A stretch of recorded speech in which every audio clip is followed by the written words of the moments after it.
Boa tarde, pessoal. ICL Notícias, segunda edição. Hoje está com uma cara um pouquinho diferente, porque é feriado aqui em São Paulo, mas a gente está aqui para trazer as notícias para vocês no nosso plantão. Seguimos firmes e fortes. Hoje eu estou no lugar da Gabi, que ela está de folga, mas a bancada continua sendo dividida com o nosso querido Chico Sá, dessa vez uma bancada virtual, né, Chico? Boa tarde. Boa tarde, Laura. Que prazer dividir contigo essa bancada virtual nessa live. Olha, uma live cheia de notícia. Não Cheia, é, cheia não, de notícias, não Chico. é, não é porque é feriadão em São Paulo, feriado mais aqui para a gente que está em São Paulo, que o mundo deixou de funcionar e Brasília principalmente, né, Laura? Pois é, Chico, o Brasil não para e hoje a gente também vai ter dois convidados especiais, né? A Cris Serra, que já está aqui com a gente, e o professor Castro Rocha. Mas antes eu queria chamar a nossa enquete lá na sala do ICL Notícias, segunda edição, lá no Papo Legal. A enquete de hoje é a seguinte: olha só, gente. O esquema de emendas envolvendo Valdemar Costa Neto pode afetar a imagem do Partido Liberal nas eleições? E aí as opções que você pode votar lá no Papo Legal são: 1, muito, patriotas se preocupam com corrupção. 2, um pouco, só para quem entende do assunto. E 3, não, bolsonaristas ignoram os esquemas do PL. E é justamente sobre esse assunto que a gente vai começar falando hoje aqui no ICL especial, sobre os esquemas do Valdemar. E para comentar esse assunto também queria chamar a Cris Serra para participar com a gente. Boa tarde, Cris. Oi, tudo bem, Laura, Chico? Oh, Olha, estou achando um oh, luxo essa live. Não tinha, eu só conheço a Laura do ICL Urgente. É a primeira vez que eu estou vendo ela É no uma honra para mim N2, estar aqui com ainda que vocês. nesse formato diferente. Muito Sim, legal. ó, que... gente. Vamos lá, fala, Chico, diga. Não, por favor, toca aí. Eu ia falar do ineditismo dessa formação aqui. Mas vamos com a notícia, Laura. Vamos lá. Olha só, gente, notícia de agora à tarde. O ministro Flávio Dino mandou suspender emendas e bloquear quase 120 milhões de reais em bens do Valdemar Costa Neto, presidente do Partido Liberal. Segundo as investigações da Polícia Federal, alguns funcionários da Câmara dos Deputados teriam atuado para desviar pelo menos 21 emendas parlamentares para beneficiar o Valdemar. Vale lembrar que o presidente do Partido Liberal, que é bem próximo da família Bolsonaro, ele não tem mandato nenhum no Congresso. Ele só é presidente do partido mesmo. E aí, em resposta a essa investigação da PF, o ministro Flávio Dino suspendeu a execução de todas essas despesas ligadas a essas emendas e também deu um prazo de 10 dias para que o presidente da Câmara, o Hugo Mota, apresente aí toda essa documentação interna sobre a tramitação de todos esses valores. Aí o Valdemar com 120 milhões bloqueados. Ô, Cris, depois das pepitas de ouro, agora 120 milhões? Cara, não é uma loucura isso, esse número por si só. Mas antes eu quero lembrar o seguinte: esse esquema de emendas, que é um absurdo, isso tinha que acabar, né? A gente já falou várias vezes aqui no ICL sobre o absurdo dessa apropriação que os parlamentares fazem de dinheiro público, que é distribuído ao seu bel prazer, de acordo com as suas conveniências eleitorais. Essa é uma discussão paralela, eu não vou fugir agora do ponto central, que é o Valdemar. Mas o que eu queria lembrar? A gente fala que tem as emendas de comissão, as emendas de bancada, né? Tem várias categorias de emendas, digamos assim, que foram criadas. Agora tem as emendas do Valdemar, porque é tanta emenda que ele tem, em valores tão altos, né, que até um dos funcionários aí que participa do esquema fala as emendas do Valdemar, que chegam a esse valor de quase 120 milhões de reais. Se você dividir esse valor, 120 milhões, 119 milhões, né, para ser bem precisa, por 21 emendas, cada emenda, na média, né, teria o valor de 5 milhões e meio, 5 milhões e 600 mil reais cada emenda.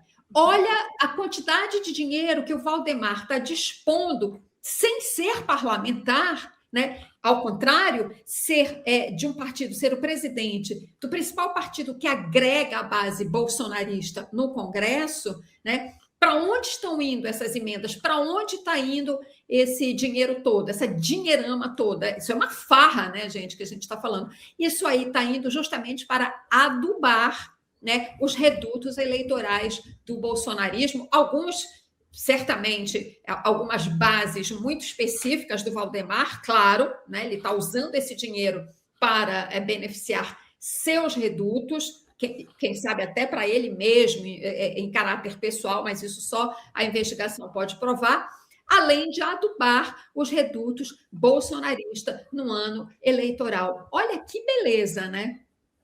E, Chico, o mais absurdo disso tudo é que o Valdemar não tem nenhum mandato no Congresso e consegue controlar toda essa grana, né? Isso é o grande absurdo, Laura. E a gente tem que levar em conta que o Valdemar já controla no balcão do PL, via fundo eleitoral, quase 1 bilhão, dá 900 e poucos milhões de reais para distribuir com os amigos candidatos. Então, imagina, esse dinheiro que o Flávio Dino vai atrás, essa questão das emendas, é fora o fundo, o rico, o quase bilionário fundo do PL, esse balcão do PL, que é um grande atrativo que o Valdemar tem para fazer bancada no Brasil inteiro. Então, é muita grana na mão de um homem só. Sim, sim. Olha só, vou continuar trazendo mais informações aqui. Esse esquema de repasses de emendas, comandado pelo Valdemar Costa Neto, ele era organizado em planilhas e contava principalmente com a ajuda de 3 servidores da Câmara dos Deputados. São eles Mariângela Fialec, que é responsável aí pela organização e o encaminhamento de emendas desviadas, a Nara Benedetti Nicolau Brum, que é servidora lotada na liderança do PL lá na Câmara e responsável aí nesse esquema pela viabilidade técnica dos repasses indevidos, e o Garigan Amarante Pinto, que é advogado da liderança do Partido Liberal na Câmara e interlocutor direto com o Valdemar, inclusive a PF coloca lá no documento ele como uma pessoa de estreita confiança do Valdemar. Eu também trouxe aqui um trecho retirado da decisão do ministro Flávio Dino que explica bastante aí como que funcionava esse esquema entre esses 3 e Valdemar. Olha só. O trecho diz o seguinte, abre aspas, juntamente com Mariângela Fialec, Nara e Garigan evidentemente centralizavam, processavam e organizavam as indicações a comando de Valdemar.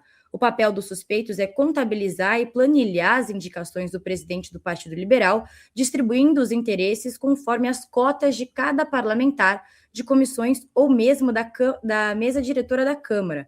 Em muitas conversações, observam-se claras manobras no sentido de realocar indicações de Valdemar conforme as diretrizes passadas pelo ex-parlamentar, em evidente desvio de finalidade. Eu mencionei aqui, né, que eles organizavam planilhas, a gente também separou uma imagem aí que tem nesse documento da decisão do ministro Flávio Dino, que mostra aí essa planilha feita pelos servidores, que servia para organizar esses repasses, e a maioria das emendas, Cris e Chico, vinham das áreas da saúde e do turismo, como você falou, né, Cris? Muitas emendas aí ultrapassam o valor de 4, 5 milhões de reais, tem emendas aqui de 15 milhões de reais, é um absurdo completo. Mas antes de passar para vocês comentarem de novo sobre isso, eu também separei aqui 2 trechos de conversas entre esses servidores que estavam a mando do Valdemar, que exemplificam aí um pouco como funcionava todo esse esquema. Olha só, está lá no documento do ministro Flávio Dino. O trecho diz o seguinte, ao receber a planilha, Fialec responde, abre aspas, só semana que vem, ok? E depois ela pergunta, você tem a planilha da Codevasf? Passou para ele? Logo em seguida, a Nara Brum responde o seguinte, ok, as do Valdemar já estamos terminando de cadastrar. Aí o documento diz que é uma referência ao Valdemar Costa Neto.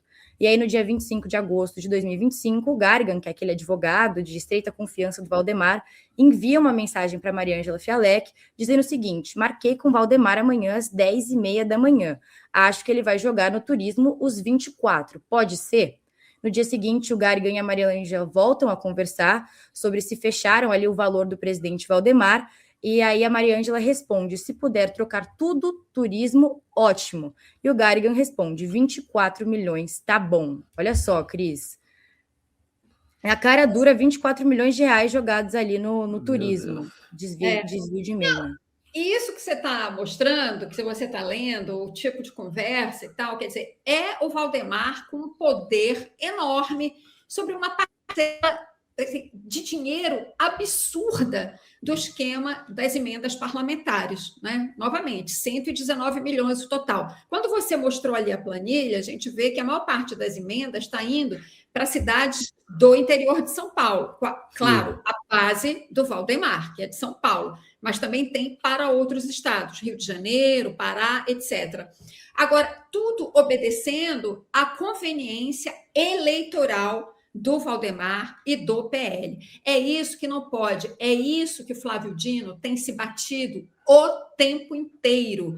Como eu falei para vocês, eu particularmente acho que as emendas parlamentares, do jeito que elas são distribuídas hoje, elas tinham que acabar. Tinha que começar de novo, estabelecer novas regras, mas, enfim, isso é sonho de uma noite de verão, né? Os parlamentares que se beneficiam desse esquema não vão mudá-lo. Mas o Dino tem batido, pelo menos, na seguinte tecla, né? Então, que as emendas, já que eles têm todo esse poder sobre as emendas, sobre o dinheiro dessas emendas, mas pelo menos que elas sejam aplicadas de uma forma compatível com o orçamento do governo federal, né? Porque isso que a gente está falando, o que parece ser orçamento das emendas parlamentares, como se fosse uma coisa que, desde sempre, os parlamentares tivessem direito a usar esse dinheiro. Não era assim. Isso foi mudando ao longo do tempo, né, a partir principalmente do Eduardo Cunha, vamos lembrar, que comandou o golpe lá contra Dilma, né? A partir dele é que a coisa toma esse rumo completamente errado. Mas o que a gente está falando é de dinheiro público que tem que estar dentro de um planejamento estratégico da aplicação dos recursos públicos pelo governo federal, né? Claro, sim. Os parlamentares podem, então, acrescentar, sugerir, etc., mas não pode ser essa farra do jeito que está. As emendas, o dinheiro das emendas tem que fazer sentido com as necessidades daquela localidade e tem que ser compatível com o planejamento orçamentário do governo federal. Isso agora, aí está vendo, só para encerrar, esse esquema, as emendas do Valdemar, isso assim, é uma coisa assim que mostra como está completamente fora de controle esse esquema das emendas parlamentares e algo tem que ser feito muito urgentemente. Diga, Chico. Desmantela, não é, Cris, Laura, desmantela completamente a ideia de um orçamento que vai ser executado por um governo. Quando você pega, como o Valdemar fez, e divide ali com a secretária, com os personagens envolvidos nessa fraude, né? Divide para onde vai a emenda, se vai para o turismo, se vai para outra área. Gente, eles estão desmantelando completamente a ideia de um governo executar um orçamento. Ou seja, não importa o lugar que está precisando desse dinheiro, vamos mandar para o interior de São Paulo, porque aqui eu quero fazer uma bancada própria no interior de São Paulo, que é o interesse do PL e do Valdemar. Então, é uma loucura completa. E esse dinheiro, óbvio, ele vai direto irrigar as campanhas eleitorais desse ano. Esse dinheiro não vai para turismo, é só uma desculpa. Se ele tem uma pasta, é porque ele tem que indicar uma área de atuação, mas na hora H vai para o palanque, vai virar farra eleitoral esse ano e nada mais. Agora, Chico, você tocou num tópico muito importante, né, que é o aspecto político de tudo isso, no sentido de que o Valdemar é o presidente do Partido Liberal, eles estão aí com o candidato Flávio, pré-candidato à presidência pelo Partido Liberal. O Valdemar estava aí, nessas semanas, aí tentando atuar como um bombeiro entre a Michelle e o Flávio, mas agora a bomba estourou no colo dele. Isso também pode acabar prejudicando a campanha do próprio Flávio, né? Como que isso pode reverberar ali na imagem do Flávio para a campanha eleitoral? Como se não bastasse mais um problema, né, na campanha do Flávio Bolsonaro. Isso, Laura, eu acho que prejudica muito o planejamento das candidaturas, não só do Flávio, mas de toda a bancada. A ideia do Valdemar, do Flávio Bolsonaro, da família Bolsonaro, é formar uma bancada gigantesca, em especial no Senado. Eles querem mandar no Senado para começar a executar o plano, que é fazer impeachment, derrubar ministro do Supremo. Então, esse escândalo, nessa hora, ele mexe com esse planejamento de sair elegendo uma superbancada no país inteiro. Isso acaba mexendo. Esse dinheiro já estava sendo acertado entre as candidaturas, e se estoura um escândalo desse agora, a campanha para valer vai começar em menos de um mês. Acabou a Copa, começa a campanha na rua. Então, isso é um baita de um prejuízo, sim, para a campanha do Flávio, não só para a campanha do Flávio, mas de toda a bancada, em especial essa obsessão do PL e a obsessão da família Bolsonaro de fazer dominar todas as candidaturas do Senado, se possível. Agora, Cris, assim, a nossa enquete também lá no Papo Legal é sobre isso, que é o esquema das emendas envolvendo o Valdemar pode afetar a imagem do PL nas eleições?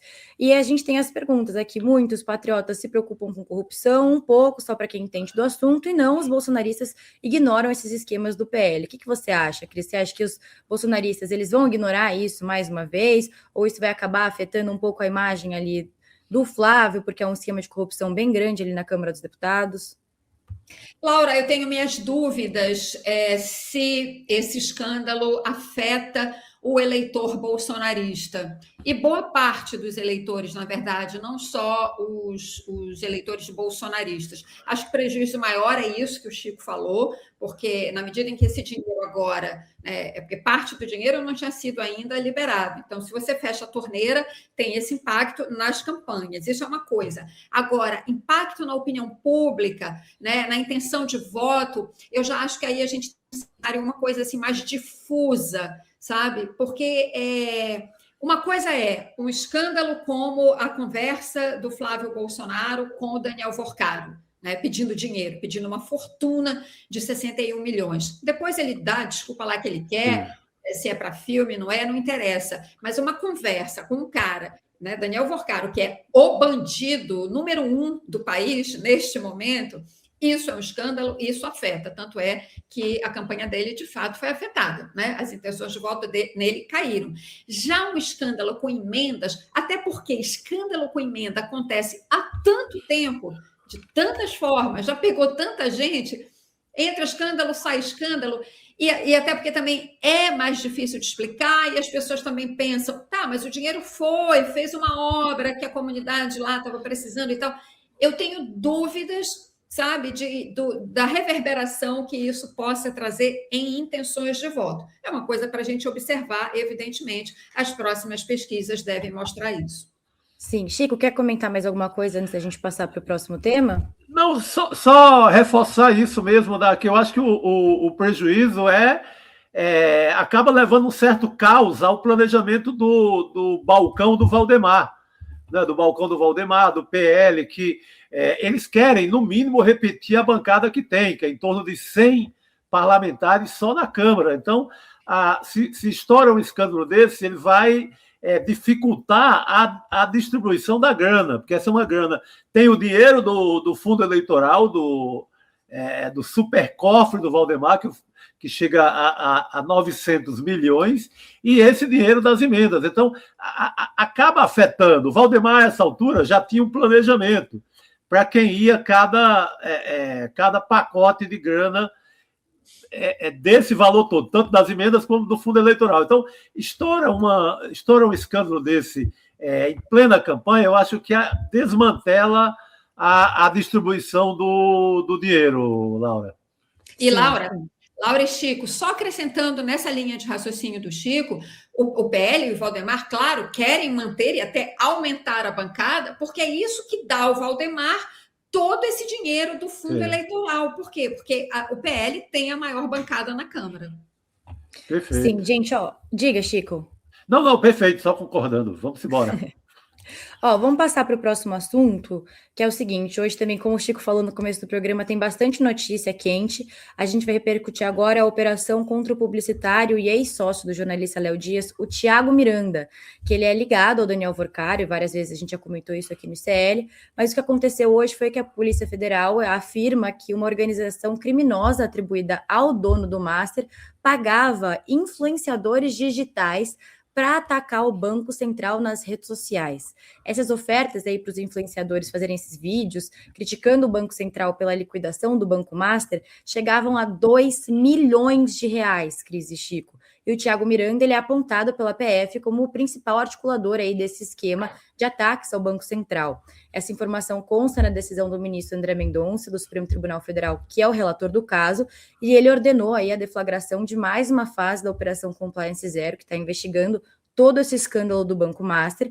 E nos bastidores, gente, a definição é de que não se trata de uma organização com contornos de máfia, mas olha só, uma máfia fantasiada de banco. E aí, esse esquema de propaganda, só para finalizar aqui, tinha até nome, que chamava Projeto DV, que são as iniciais do Daniel Vorcaro.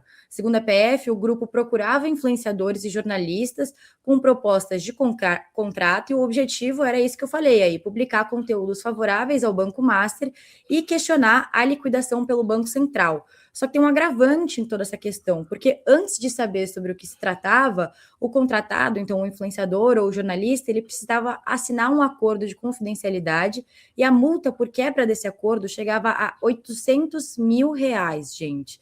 E aí, a defesa do Thiago Miranda afirma que a atuação profissional do publicitário sempre foi pautada pela legalidade, transparência e respeito às instituições e da liberdade de expressão. E em nota, o próprio advogado diz que ele não praticou ato criminoso, não participou de condutas voltadas a intimar, coagir ou constranger ou violar direitos de terceiros. Chico.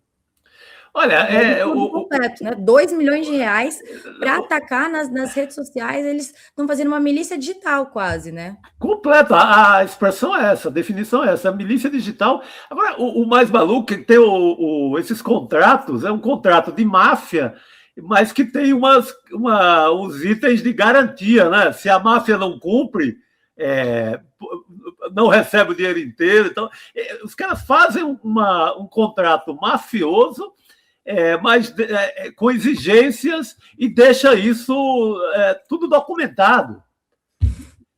Tem todo o percurso, porque se você combina um jogo sujo desse, gente, pelo menos antigamente, sei lá, tempo do PC Faria, Collor e outros escândalos mais antigos, não se deixava um documento dizendo quais garantias você tem quando faz um contrato mafioso. Pelo menos isso, os caras eram mais cuidadosos. Eles fazem questão de deixar documentos legais, assim, com exigências, com cláusulas, com o castigo se o influencer não cumprir, não falar mal do Banco Central como foi combinado. Poxa, facilitaram o trabalho da PF, né, Cris, nesse sentido. Totalmente, né? Os caras produzem provas, né? Contra eles mesmos. Eu acho que tem várias coisas, concordo com isso tudo aí que o Chico falou, só queria acrescentar algo muito rapidamente. Esse cidadão, Thiago Miranda, nas oportunidades em que os advogados dele têm se defendido e têm explicado a atuação dele, dizem que o trabalho dele se chama gerência de crise. Isso que ele faz com influenciadores e os ataques a jornalistas, a tentativa de comprar e de calar jornalistas, oferecendo contratos milionários, como foi a tentativa que eles fizeram com a Malu Gaspar, isso não é gerência de crise nem aqui nem na China. Isso é máfia digital, isso é máquina de produção de fake news, é máquina de produção de injúria, calúnia e difamação, porque esses perfis de influenciadores, etc., estavam sendo contratados, e alguns efetivamente foram contratados, né, para atacar, difamar, sujar a imagem de dirigentes do Banco Central. Isso está tudo muito claro como água no material que a Polícia Federal encontrou. Então, é preciso distinguir muito bem as coisas. Não é gerência de crise coisa nenhuma. Isso é trabalho, isso é ação de máfia digital que espionava jornalistas, que violava, entrava em sistemas, sabe-se lá como, para saber o salário, por exemplo. Isso foi feito com a Malu Gaspar, e por aí vai. Então, é disso que a gente está falando. E pagando a peso de ouro influenciadores que concordaram em fazer esses posts mentirosos para desmoralizar, desqualificar a atuação do Banco Central em relação a esta máfia financeira que é esse esquema de Daniel Vorcaro. Agora, a própria operação aí nos bastidores diz que é uma máfia fantasiada de banco, né? Em referência aí ao Banco Master. Perfeita essa definição. É uma máfia disfarçada de banco. Exatamente isso. Chico, quer comentar mais alguma coisa sobre esse assunto? Não, o mais maluco é que, em alguns casos, eles espionavam jornalistas, eles conseguiam a convencer jornalistas a apagar matérias, a portais apagar matérias, a preço, eu não sei quanto custava cada operação dessas, mas fazia parte desse jogo. E, em algumas ocasiões, se não desse certo toda a operação, recorriam, inclusive, ao sicário, aquela parte mais violenta, como ocorreu no episódio que, segundo o relato da PF, com o Lauro Jardim, outro jornalista do jornal o Globo. Naquele episódio em que ele é acionado e ele continua publicando conteúdos desfavoráveis ao Master, e o Daniel Vorcaro entra em contato com o sicário, porque aí já não é mais uma questão de negociação, já passa a entrar o lado mais violento da história, que é a possibilidade do sicário dar uma surra no jornalista. Então, é loucura, é milícia, né? Milícia pura, bandidagem. Desculpa, Chico, mas só para complementar aí no que vocês estão falando sobre fazer esse levantamento que eles fizeram da própria Malu Gaspar, né? Viram até as multas que ela não tinha tomado, qual que era o carro dela, o salário. Seguindo aí nessa mesma pauta, a gente tem mais informações, porque mensagens obtidas pela PF mostram que o Daniel Vorcaro pediu para esse publicitário Thiago Miranda que ele fizesse um levantamento do CEO do Itaú Unibanco, que é o Milton Malui, e a mulher dele, a Camila Moretti Malui. De acordo com a decisão do ministro André Mendonça, o Vorcaro enviou as seguintes mensagens para o Thiago. Abre aspas, estou precisando fazer um levantamento do Milton Malui, está me causando muito problema. Me ajuda nisso? E aí o publicitário respondeu, deixa comigo. Numa conversa posterior, o Thiago afirmou para o Vorcaro que ele já estaria com esse material pronto e falou o seguinte, olha só, abre aspas, passando o carnaval falamos, estou com tudo pronto do Milton, mas quero fazer da mesma forma, soltar por outro veículo. A Polícia Federal afirma que entre esses materiais compartilhados entre os dois, tinha um documento com informações pessoais e patrimoniais do Milton e da Camila Malui, só reforçando aqui o Milton, que é CEO do Itaú Unibanco. E aí, essa análise do arquivo identificou a presença da identidade visual da agência MIT, que, por sua vez, é uma empresa vinculada ao Thiago Miranda. Então, tá tudo interligado aí nessa milícia digital, né, de fazer um rastreamento dos inimigos do Daniel Vorcaro, né, Cris? E pelo que você está falando e pelo que a gente lê, de fato, nesse material divulgado, Laura, esse dossiê feito contra o CEO do Itaú, tudo leva a crer que eles obtiveram informações fiscais. Muito provavelmente, né, isso precisa ficar mais claro, né, mas violaram informações sigilosas fiscais desta pessoa, né, do CEO do Itaú e da esposa dele, porque ele diz, está tudo pronto, tem um dossiê completo, né? Ou seja, eles invadiam, né, sistemas que devem ser protegidos, sabe-se lá como faziam isso, né? A gente até, no N2, a gente comentou sobre isso, logo que surgiu o caso da Malu Gaspar, porque eles sabiam o salário dela, e tem uma mensagem lá na troca, na conversa entre eles, que sugere que ou alguém de dentro da Globo passou essa informação, ou, de alguma forma, eles tiveram acesso ao sistema de contratos com funcionários que são pessoas jurídicas lá da TV Globo. Ou seja, isso tudo para dizer o quê?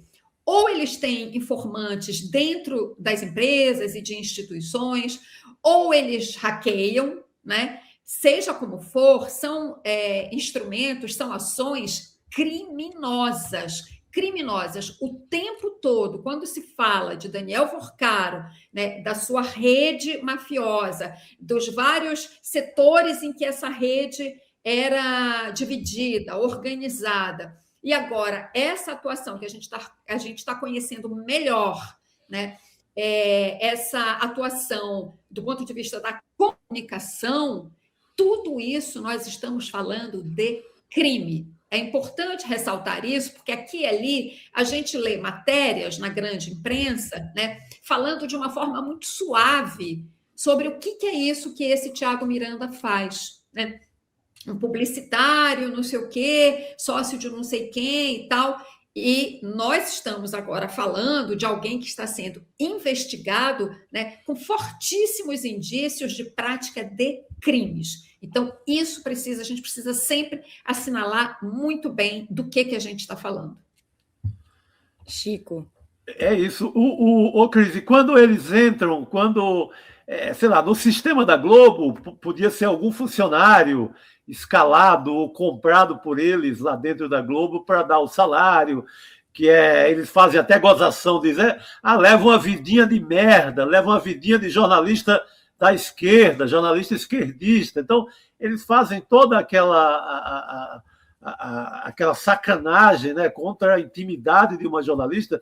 E nessa parte do diretor do Unibanco, aí eu acho que entra todo um grupo de arapongas, daqueles velhos agentes do SNI, que é uma verdadeira indústria no Brasil, desses ex-agentes, que eles alugam o trabalho deles para muita gente no Brasil, para espionagem industrial, para espionagem em Brasília, para colocar grampo, o velho grampo, para gravar conversas. Então, ele tinha, o que dá a entender que ele tinha um esquema, um grupo de agentes, um grupo de arapongas para fuçar a vida de qualquer um, de autoridades. Eles chegavam em qualquer parte da máquina pública com essas informações. Saber multa, saber processos, saber coisas do TCU, do STF, dos tribunais, da máquina pública. Então, era muito bem montada. É uma máfia digital muito bem azeitada. Bom, Cris, muito obrigada, viu, por participar aqui do ICL especial. Foi uma honra dividir essa bancada virtual com você. Espero que em breve a gente volte a dividir a bancada também. Cris, obrigada. Obrigada, gente. Foi um prazer. Bom fim de semana. Tchau, tchau. Bom fim de semana para você também, Cris. Tchau, querida. Boa noite. Olha só, gente, antes de seguir a pauta, eu quero fazer um convite muito importante para vocês. O ICL vai lançar um documentário original sobre o Flávio Bolsonaro. A gente sabe que o Flávio Bolsonaro, ele tenta se apresentar, né, Chico, com uma face moderada do bolsonarismo, mas o que a investigação do ICL fez e vai mostrar nesse documentário é que eles encontraram outra história totalmente diferente. Agora, até os próprios aliados mais próximos do Flávio estão dando as costas para ele, e você vai ver isso nesse documentário que a gente vai lançar. E com essa mudança de ventos também, Chico, fica essa pergunta, né? O que tem circulado nos bastidores que ainda não veio à tona? E vai ter isso no nosso documentário Flávio, a verdadeira história sobre o filho 01.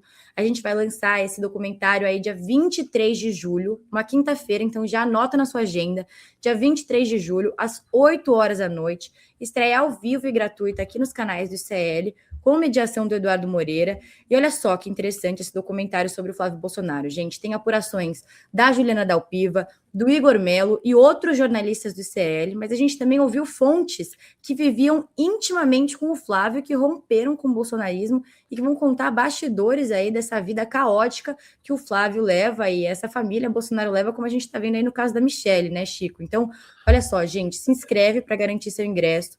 ICL n2.com.br. Escreve aí na internet, ó, www.icln2.com.br para garantir o seu ingresso e para essa estreia gratuita aqui nos nossos canais do YouTube do ICL, gente.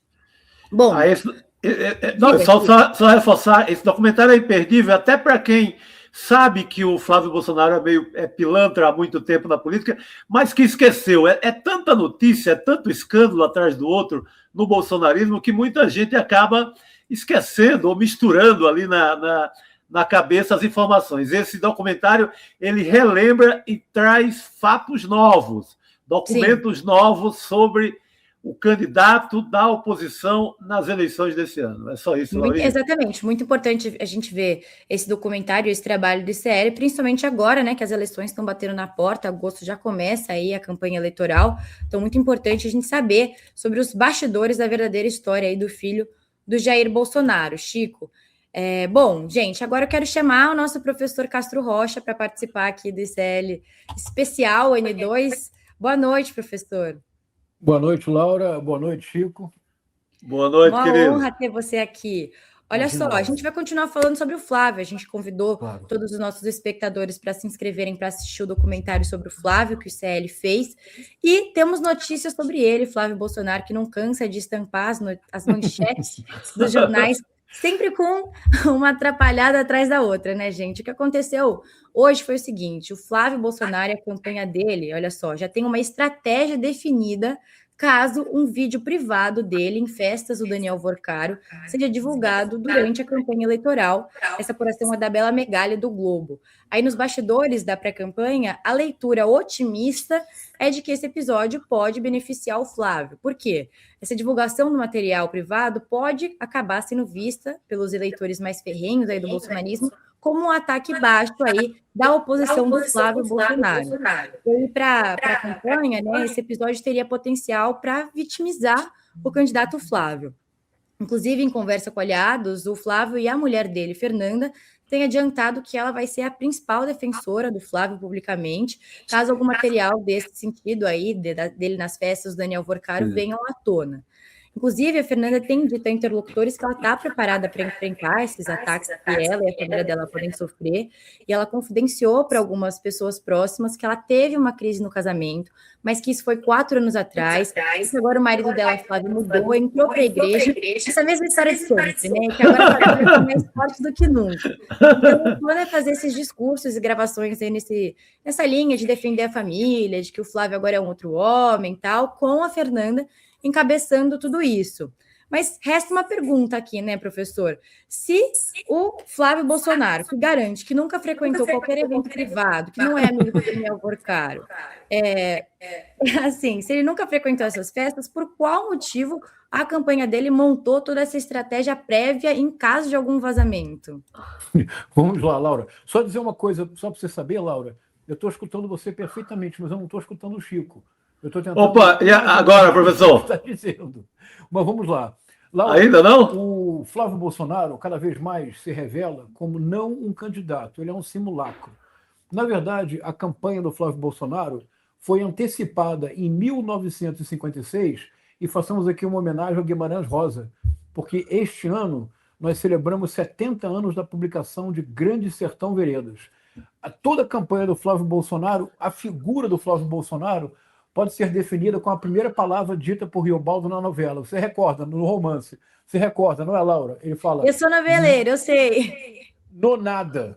Ele diz assim, no nada. Tiros que o senhor ouviu foram briga de homem, não. Deus esteja. O Flávio Bolsonaro é a grande nonada da campanha política brasileira. Então, e você tem toda a razão, Laura, tem uma questão elementar. Ele disse, eu jamais participei de nenhuma orgia, não é o termo que ele usa, mas eu sou um professor de literatura. Eu jamais participei de nenhuma orgia, isso é uma invenção. Agora, preparam-se para responder a um vídeo que talvez exista. É uma piada pronta. A campanha do Flávio Bolsonaro é um simulacro. A nossa preocupação real, Laura, e agora me permita dizer isso com seriedade para você e para o Chico, eu acho que a preocupação real do campo progressista é que o Flávio Bolsonaro consiga se manter vivo na campanha até agosto. Porque se a campanha do Flávio Bolsonaro permanecer até agosto, não haverá tempo hábil para a articulação de uma outra candidatura que inclua a Michele Bolsonaro como vice-presidente. Mas as articulações, neste momento, a dificuldade real é imaginar se o Flávio Bolsonaro consegue ou não chegar até agosto, que é o mês das convenções. Para nós, do campo progressista, é muito importante que, apesar de tudo, a candidatura do Flávio Bolsonaro vá adiante. Professora, eu vou só pedir para você tentar se reconectar para ver se você consegue ouvir o Chico. Você consegue rapidamente? Enquanto isso, Chico, eu também queria te ouvir. Até porque, assim, o Flávio tem batido nessa tecla de que a relação dele com o Daniel Vorcaro é estritamente profissional, que ele só conversou com ele para falar lá sobre o filme Dark Horse, aqueles 130 milhões de reais que ele pediu, pouca coisa, né, Chico? Mas em festa privada, com vídeo suspeito, que já está aí amedrontando a campanha, não é exatamente ter uma relação meramente profissional com o Vorcaro, né, Chico? Exatamente, Laura. Não, e essa questão do vídeo, essa questão da vida íntima, de uma suposta pornografia, digamos assim, do tal do Cine Trancoso, que era o nome da festa do Vorcaro lá na Bahia, em Trancoso. O que pega nisso é porque essa família, a família Bolsonaro, está aí há séculos, há décadas, dizendo que é por Deus, pela família, pela pátria, que é uma família ligada às religiões, que é uma família da igreja, que é uma família conservadora. De repente aparece um vídeo desse, ele quebra assim toda a hipocrisia. É o vídeo que parece até que vem já com a narração do Nelson Rodrigues. É um vídeo que já vem com o Nelson Rodrigues narrando. Assim. Ele quebra. É um vídeo que será, assim, capaz de destruir toda a hipocrisia.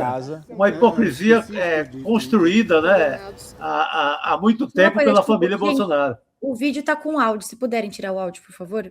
Obrigada. Desculpa, Chico, pode continuar. Não, em resumo é isso, Laura. Acho que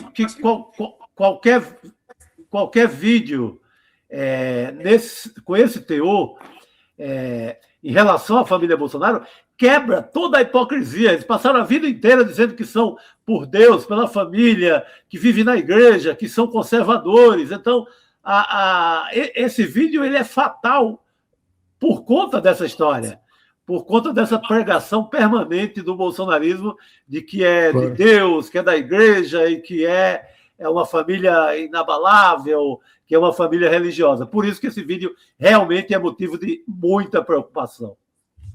Não, e se eles estão... Professor, o senhor está ouvindo o Chico? Eu escutei perfeitamente agora. Ótimo, posso acrescentar algo? Então. Posso acrescentar, Laura? Claro. Chico, o que você falou é muito importante. Mas eu quero chamar a atenção para dois aspectos, Chico. O primeiro deles é que é risível que a extrema-direita agora reclame de um golpe abaixo da cintura. Porque a extrema-direita inteira é abaixo da cintura. Sim. O que a extrema-direita faz a vida inteira é alvejar individual, pessoalmente, tentando ridicularizar as pessoas. A extrema-direita não discute política. Então, quem com ferro fere, com ferro será ferido. Dois. Esse ponto eu acho mais importante ainda, Chico. Vamos lá, Laura. Uma orgia em Trancoso, ela é um acontecimento erótico? Parcialmente, Chico. Vamos lá com todo cuidado. O que menos interessa numa orgia em Trancoso, organizada pelo Vorcaro, Laura, é quem se relacionou com quem. Ixi, acho que o professor caiu. Opa! Não, eu eu entendi, ele não concluiu, mas até entendi, Laura, o que ele quer dizer, que não é uma questão da festinha erótica, é o que se negociou naquela festa. Sim. Por que o Flávio Bolsonaro está lá? Por que políticos X ou Y estão lá na área? Porque a maioria eram políticos ditos conservadores. É porque a festa tem relação com negócios negócios da política. Professor, eu tentei dublar o senhor aqui. Chico, mas você leu meu pensamento. É isso. Vamos esquecer o aspecto moral. Se o Flávio Bolsonaro quer transar com A, B ou C, é problema dele e da esposa. Mas, Laura, uma orgia feita em Trancoso, na casa do Vorcaro, não é uma orgia erótica. É uma orgia financeira, é uma orgia bancária, é uma orgia monetária, é uma orgia política. Deixemos de lado o aspecto moralista, que cada um se distraia individualmente, como bem lhe prover. Eu quero que todos sejam felizes, como diz Gal Costa, Caetano Veloso na voz da Gal Costa. Toda forma de amar vale a pena, que as pessoas se amem, que as pessoas gozem, que sejam felizes. Ótimo! Mas orgia na casa do Vorcaro não é orgia erótica. O erotismo é um breve, mínimo, ligeiro pretexto para a verdadeira orgia. A verdadeira orgia é o saque aos cofres públicos, é o saque aos fundos de pensão. A verdadeira orgia em Trancoso é política. E por isto, Flávio Bolsonaro deve ser condenado. Sim, e professor Chico, só para complementar esse assunto antes da gente passar para o próximo, existem especulações, histórias aí de que as próprias garotas contratadas para participarem dessas festas eram todas gringas, russas, para elas não escutarem o que estava sendo debatido nessas festas, né? Claro, isso. Claro, porque todas elas poderiam ser testemunha aí dos escândalos, dos acertos, né?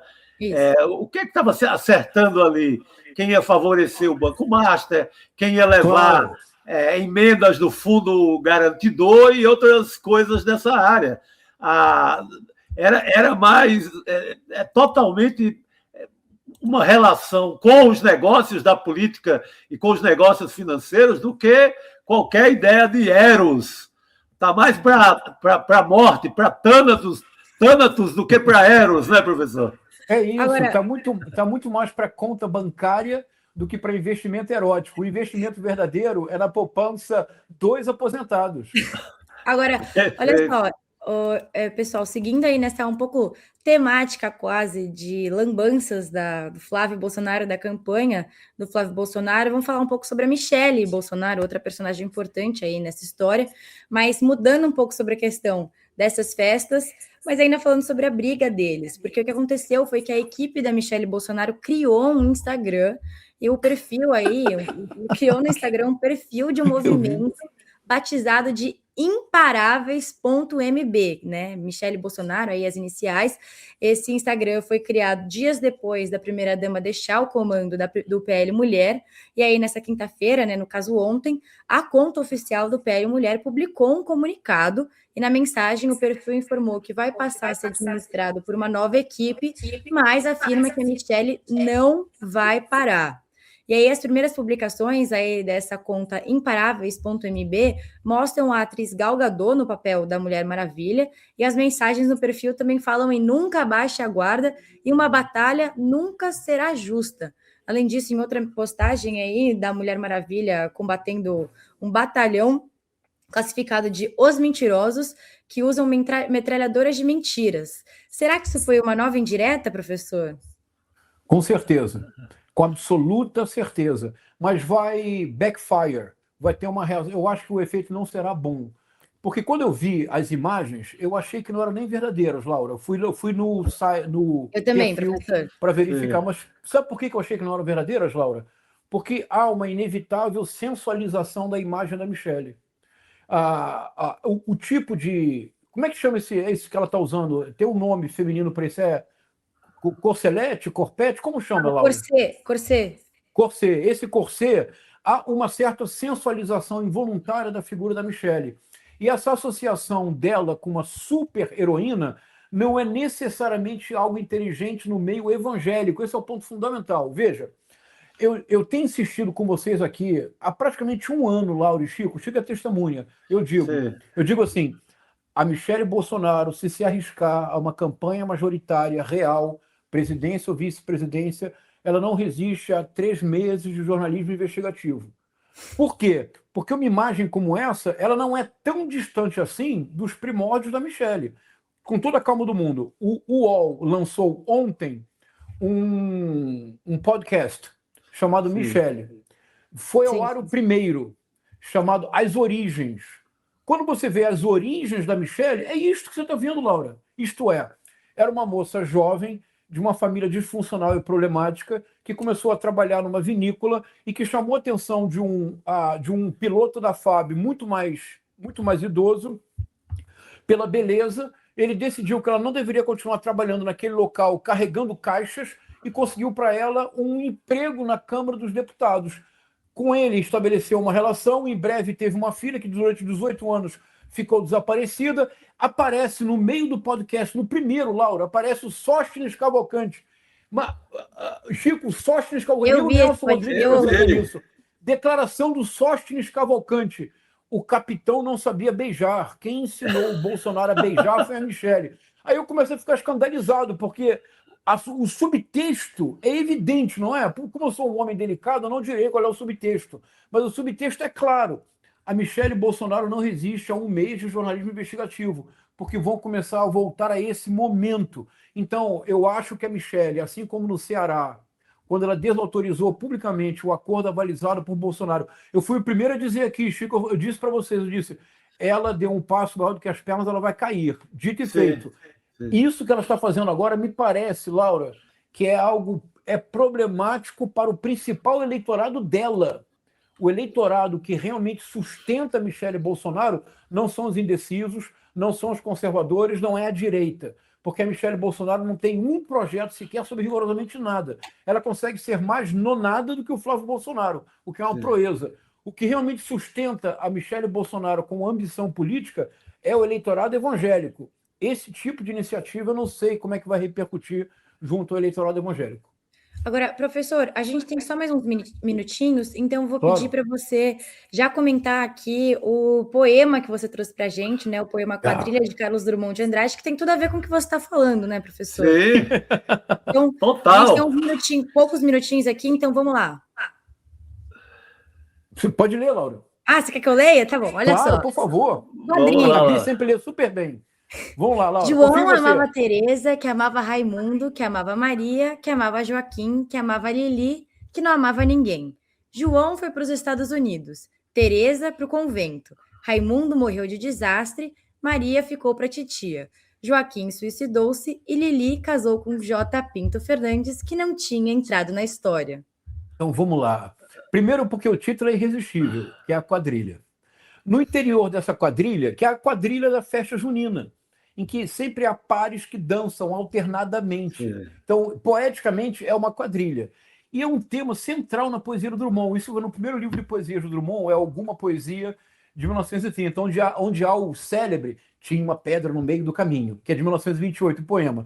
Mas nesse poema é o tema fundamental da poesia do Drummond, Chico, é o desencontro permanente entre os sujeitos. Nós estamos necessariamente condenados à mais terrível solidão. Mesmo nos encontros amorosos, o que realmente predomina no Carlos Drummond de Andrade é uma solidão profunda. Mas há algo que é genial, Laura, eu não resisti pensando na Michelle e no Flávio Bolsonaro, é que tem uma personagem, a Lili, você quase com boa vontade você já pensa em Micheli. Tem a Lili. A Lili é a única que não ama ninguém. Por quê, Laura? Porque ela ama mais a si mesma. Ela está preocupada com ela. Todos os outros que se dedicaram a amores impossíveis, de uma forma ou de outra, fracassam. Não tem sucesso, se suicidam, morrem em acidente, fica para titia, ou seja, não casa. A única que casa é aquela que não tinha amor por ninguém, a não ser por si. O único interesse dela era ela mesma. E ela casa com quem? Olha como é que o Drummond é um gênio, Chico.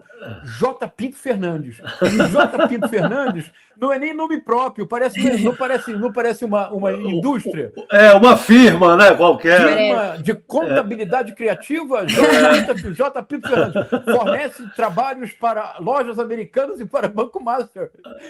Mas aí, quem é o J. Pinto Fernandes? Eu proponho.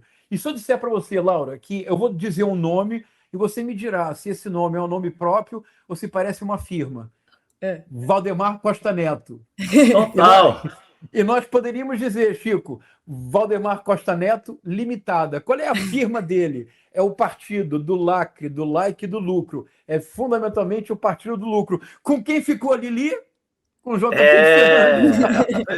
Perfeito. É o balcão do Valdemar, o super cofre do Valdemar. Que a gente estava falando aqui no começo do programa, inclusive. Exato. Hoje nós fomos de Guimarães a Carlos Drummond de Andrade para dar conta da Michelle e do Valdemar Costa Neto. Maravilhoso, professor. Professor, muito obrigada. Eu adorei. Inclusive, esse poema me lembra a música Flor da Idade, né? Do Chico Buarque, que é inspirada no poema. Exatamente. Boa lembrança, Laura. Bom, professor, obrigada. Pessoal. Viu? Bom fim de semana para você. Bom descanso. Obrigado. Obrigado, professor, mais uma vez. Olha só, Chico, a gente tem 5 minutinhos, queria falar rapidamente sobre o noticiário internacional, mas antes, olha só, falando no noticiário internacional também tem a ver, porque nessa edição de sábado da revista Liberta, a gente vai trazer uma reportagem especial sobre toda essa polêmica envolvendo a atuação do presidente dos Estados Unidos, Donald Trump, para reverter a suspensão do atacante norte-americano Folarin Balogun durante a Copa do Mundo. A matéria é intitulada Trump Fora da Lei, né? A capa da nossa matéria, como a gente está vendo aí na tela. E a reportagem é assinada pelo Jamil Chad, o Leonardo Trevisan e a repórter Heloísa Vilela, mas a edição também traz artigos exclusivos da Nina Lemos, do Luiz Costa Pinto, da Márcia Tiburi, do professor João César Castro Rocha, do Juca Kifuri, Leonardo Boff, Adriana Ferreira Silva, G. Willis, olha só, muita gente. Isso que eu citei só alguns. Mas então, acessa aí se você se interessar, se você tiver interesse em ler essa matéria, você tem que acessar agora icl.com.br/revista e fazer a sua assinatura para ter acesso aí à nossa revista que tem essa matéria especial sobre toda essa polêmica envolvendo o Trump e também todas as edições que a gente lança aos sábados. Chico, eu fiquei curiosa para ver isso também, hein? Não, a Liberta toda semana só melhora, Laura. A gente tem que lembrar também que tem a coluna Reserva Exclusiva, e nela são lançados assim os maiores furos do jornalismo hoje em dia. A gente falou da questão de Trancoso, da festa lá do Flávio Bolsonaro. Quem primeiro trouxe essa notícia foi a seção Reserva Exclusiva da Liberta. Então, a Liberta cada vez mais quente e com uma bela capa, mais uma bela capa do Aroeira. Sim. Olha só, gente, comenta aqui no chat também, se você já é assinante da Revista Liberta. Eu quero ver quem é que já vai ter acesso a essa revista especial. Mas se você não tem acesso ainda, como eu já falei, você acessa icl.com.br/revista, que aí amanhã, já no sábado, você já vai ter acesso a essa e todas as outras edições que a gente lança aos sábados. Então, só para finalizar aqui, a gente tem pouco tempo antes de acabar o programa. Finalizar aqui uma notícia internacional, porque o presidente dos Estados Unidos, Donald Trump, que a gente estava mencionando agora há pouco, disse que concorda em negociar com o Irã, mas que o cessar-fogo entre as duas nações chegou mesmo ao fim, Chico. E aí a correspondente do ICL lá no Irã, a Giovana Vial, ela está a caminho de Bandar Abbas, que é a cidade que essa semana foi bombardeada pelos Estados Unidos, e ela enviou uma reportagem especial para a gente assistir e saber o que está acontecendo lá. Vamos ver. De bem próximo do Estreito de Hormuz, tem sido o centro gravitacional dessa guerra entre Estados Unidos, Israel e Irã, que começou em 28 de fevereiro desse ano. Eu estou a caminho de uma cidade chamada Bandar Abbas, que foi a cidade que na noite de terça para quarta-feira dessa semana recomeçou a ser bombardeada pelos Estados Unidos. É por aqui, pelo Estreito de Hormuz, que passa cerca de 20% do petróleo e gás natural liquefeito mundial.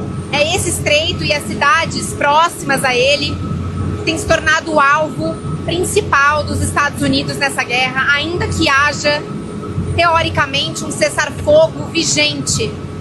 E um memorando de entendimento que foi assinado pelos Estados Unidos e pelo Irã no último dia 17 de junho. Essa semana, Irã e Estados Unidos trocaram ataques, Estados Unidos atacando principalmente cidades aqui ao redor do Estreito de Hormuz e Irã atacando bases militares norte-americanas em países do Golfo.